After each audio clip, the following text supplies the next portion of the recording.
Bonjour à toutes et tous, on m'appelle Steven, le concept est simple, décryptage d'ici, vous le savez, on attend qu'il y ait pas mal de news d'ici pour que ça puisse en faire une vidéo, on en parle, on théorise, on rumorise même, j'ai envie de dire, avec notamment aujourd'hui la potentielle présence donc d'un nouveau Superman dans le film Flash. On parlait d'Henry Cavill, il y a des rumeurs, mais est-ce que Nicolas Cage pourrait être de la partie? Il en a parlé, figurez-vous. On va aussi évidemment revenir sur les Oscars hier soir, vu que la Snyder Cut a défoncé Spider-Man No Way Home et aussi Endgame dans une toute nouvelle catégorie donc des Oscars. Je vais vous donner mon ressenti par rapport à ça et ce qu'il en est. On a également des nouveautés casting concernant la prochaine série Gotham Knight de la CW. Et enfin, on reviendra encore une fois sur Blue Beetle avec de nouvelles rumeurs concernant le méchant. On avait eu quelques informations que je vous avais déjà partagées, mais on a des choses qui se précisent, à prendre toujours avec des passettes. Bref, installez-vous confortablement, mesdames et messieurs les dos, on va tout décrypter, c'est parti!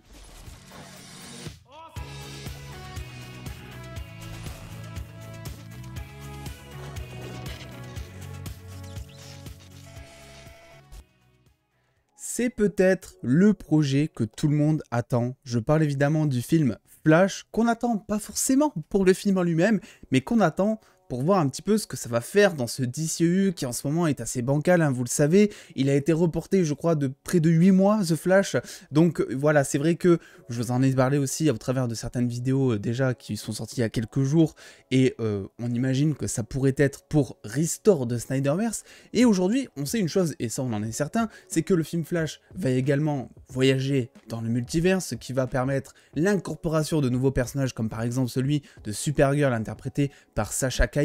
On a aussi des rumeurs qui disent, je vous en ai parlé en intro, que le Superman d'Henry Cavill pourrait être dans ce film, afin de restaurer le Snyderverse notamment. Et aujourd'hui, figurez-vous que c'est donc le petit Nicolas Cage qui est revenu donc sur ce fameux rôle qu'il était censé jouer dans les années 90 au travers d'un film réalisé notamment par Tim Burton, mais qui a ensuite été annulé, vous le voyez, hein, c'est pas du photomontage, il avait vraiment fait des costumes tests, etc. Ça devait se faire, ça ne s'est pas fait, et je vous invite tout simplement à regarder sur YouTube, je crois, il y a un documentaire qui traite de ce film où il y a des plans, il y a la vision de Tim Burton, c'est hyper intéressant, et aujourd'hui, on a donc le petit Nicolas Cage qui a tout simplement expliqué, suite à une interview via GQ, qu'il serait plutôt chaud à l'idée tout simplement de revenir dans ce fameux rôle en disant que peu importe combien de temps mon personnage apparaîtrait à l'écran, il pourrait encore y avoir une chance. Donc ce n'est définitivement pas mort, pardon, et surtout, c'est quelque chose en soi, on ne dit pas non, hein. On imagine que The Flash, à la manière un petit peu de Doctor Strange 2, voilà, va essayer d'incorporer plusieurs sortes de caméos. Le seul truc, c'est que chez DC, il y a peut-être un petit peu moins de choses à faire, parce qu'il y a évidemment moins de personnages, moins de films, etc. Mais donc tu peux carrément prendre, je sais pas, un Superman d'une réalité alternative, donc qui sera joué par Nicolas Cage, et le faire venir au devant de la scène pour quelques secondes, quelques minutes. Je sais pas ce que vous en pensez, dites-le moi en commentaire, mais moi je trouve que c'est plutôt une bonne idée. Autre chose maintenant, une autre news, bonne idée ou pas, là je sais pas trop ce qui va se dégager de tout ça, c'est, vous le savez, la fameuse série Gotham Knight. Et je précise bien sur la série, parce qu'à chaque fois on me pose la question, il y a bien évidemment un jeu vidéo qui est prévu pour cette fin d'année, mais il y a aussi tout simplement une série qui arrive très prochainement concernant Gotham Knight, et elle arrive notamment sur la CW, une série donc qui est censée commencer le tournage de son pilote à partir de quelques semaines, je crois c'était d'ici début avril. On a vu quelques news notamment concernant, vous le savez, notamment la fille du Joker, Duella, en tout cas dans les comics c'est la fille du Joker, ou en tout cas la prétendue fille du Joker, qui sera interprétée ici par Olivia Ross Keegan. On a vu aussi l'incorporation d'une nouvelle Robin interprétée par Navia Robinson, donc qui jouera tout simplement la Robin de Carrie Kelly. Et aujourd'hui, on a de nouvelles informations concernant un autre personnage que l'on connaît très très bien. Il s'agit évidemment de Harvey Dent alias Double Face, qui sera interprété par Misha Collins. L'acteur a d'ailleurs réagi sur les réseaux, hein, c'est totalement officiel ce que je suis en train de vous dire.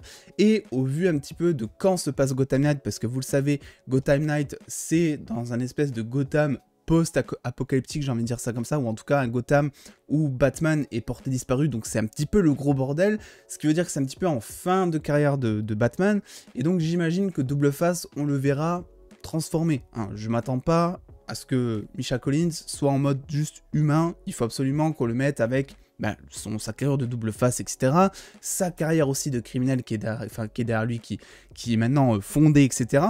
Mais en tout cas, une news casting qui était plus intéressante, j'ai pas du tout vu Supernatural, donc la série dans laquelle Misha Collins a joué, j'ai trop la flemme, il y a trop de saisons, mais je sais que ça a hypé énormément de monde, et je me suis dit que c'était évidemment une news à vous mettre dans ce décryptage.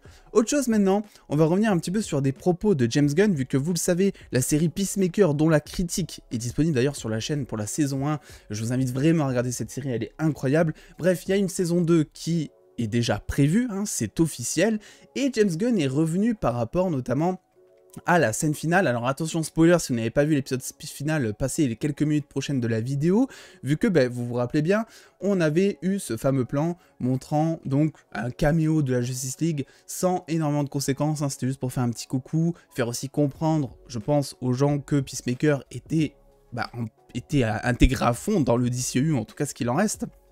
Et James Gunn est revenu par rapport à ça en disant que tout simplement il y allait y avoir peut-être plus de caméos à l'avenir dans la saison 2 de Flash. Il a dit, pour le citer, je pense que nous allons voir plus de connexions dans d'autres choses, dans notre projet, au fur et à mesure que nous avancerons avec la série Peacemaker et d'autres émissions de HBO Max. Ce qui est intéressant notamment parce qu'on sait que James Gunn est aussi derrière la réalisation d'un spin-off à Suicide Squad, à The Suicide Squad, donc on imagine que ça pourrait être une série notamment concernant le personnage de Ratcatcher. C'est les plus grosses rumeurs, de toute façon c'est soit Ratcatcher soit un autre personnage, mais ça pourrait être ça, et il n'est pas dit qu'on voit aussi un caméo de la Justice League. Il est aussi revenu, vous savez, sur cette fameuse vanne donc avait fait le flash d'Ezra Miller à Aquaman en disant qu'il copulait avec des poissons, je sais pas trop quoi, quelque chose qui avait pas mal mis le feu, notamment au réseau, parce qu'on respectait pas le personnage d'Aquaman, je sais pas trop quoi. Et James Gunn a dit que il y a des tonnes de plans qui n'ont pas été utilisés, parce qu'apparemment dans cette scène, genre Flash, il y a juste 14 mots qui sont lâchés, mais apparemment il y a vraiment 16 minutes de rush avec Flash qui est en train de détruire Aquaman en mode van, etc., sur des relations sexuelles avec des poissons. Donc, alors James Gunn a confirmé que c'était vraiment drôle, hein, il est toujours dans son délire, même si tout le monde déteste cette scène. Mais est-ce qu'un jour on aura le temps, l'occasion de voir ces fameuses 16 minutes de rush? Est-ce que ça serait même pour le mieux? Je sais pas trop. Mais en tout cas, ce qu'il dit, c'est qu'il y aura plus de choses concernant l'avenir du DCEU, concernant la saison 2 de Peacemaker. Et ça, bah écoutez, si c'est bien traité, j'ai envie de dire, pourquoi pas? Pourquoi pas après tout? On passe maintenant du coup à Blue Beetle.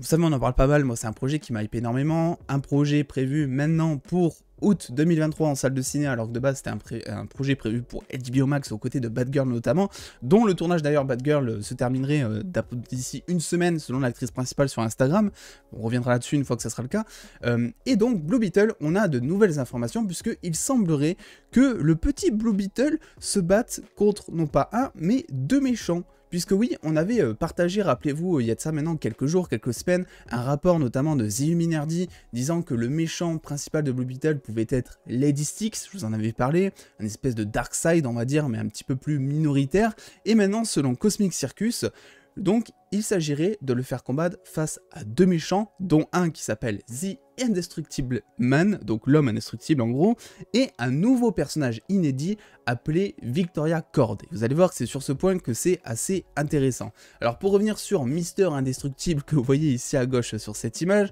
ce qu'il faut savoir c'est que de base il s'agit donc d'un archéologue, je vais y arriver, qui tout simplement, et donc il s'appelle Conrad Carapax, pardon, parce que je reprends mes notes un petit peu, et il va tout simplement, dans les comics, fusionner avec un espèce de robot qu'il va trouver, et ce robot, en fait, lui enlève toute conscience, hein, ça devient vraiment un robot qui prend vie, on va dire ça comme ça, et donc il se bat face à Blue Beetle, etc., comme d'habitude, et la chose la plus intéressante dans cette news, c'est vraiment, selon moi, le personnage de Victoria Cord, qui est un personnage totalement inédit pour le coup, hein, il n'existe pas dans les comics, on peut du coup imaginer, moi je pense que ça serait une fusion de personnages, de la même manière que vous savez dans Loki avec Sylvie, qui était une espèce de fusion entre Lady Loki et l'Enchantress pour créer le personnage de Sylvie qui était un personnage inédit. Ils font maintenant souvent ça, maintenant dans les adaptations, ça permet aussi de pas trop spoiler les gens qui ont lu les comics, sinon ils savent tout d'avance et c'est pas forcément très drôle,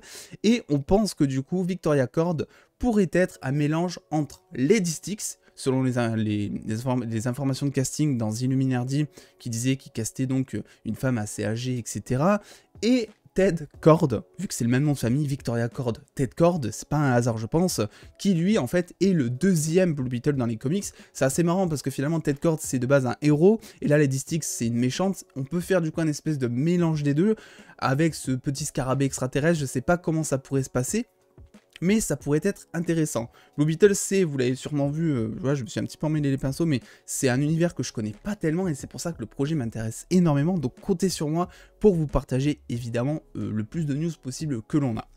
On va maintenant passer à la news la plus peut-être surprenante d'aujourd'hui. Je parle évidemment des Oscars qui ont lieu hier soir. Il y a eu des petits dramas, Will Smith qui a pété un plomb, etc. Je vais pas revenir là-dessus parce que moi je préfère rester concentré sur le positif. Et le positif, c'est notamment la Snyder Cut qui a donc été élue, en tout cas pour sa scène, vous savez, la fameuse scène de Flash qui est dans la Speed Force, une scène incroyable. Moi, me concernant, c'est une de mes scènes préférées, tout film de super-héros confondu. Et bien cette scène a été élue par les Oscars, scène la plus en gros populaire aux Oscars, devant, et ça c'est intéressant, devant tout simplement Spider-Man No Way Home, avec la scène notamment de rassemblement des 3 Spider-Man à l'écran, et même devant, elle-même qui était devant, la scène donc Avengers Assemble de Avengers Endgame.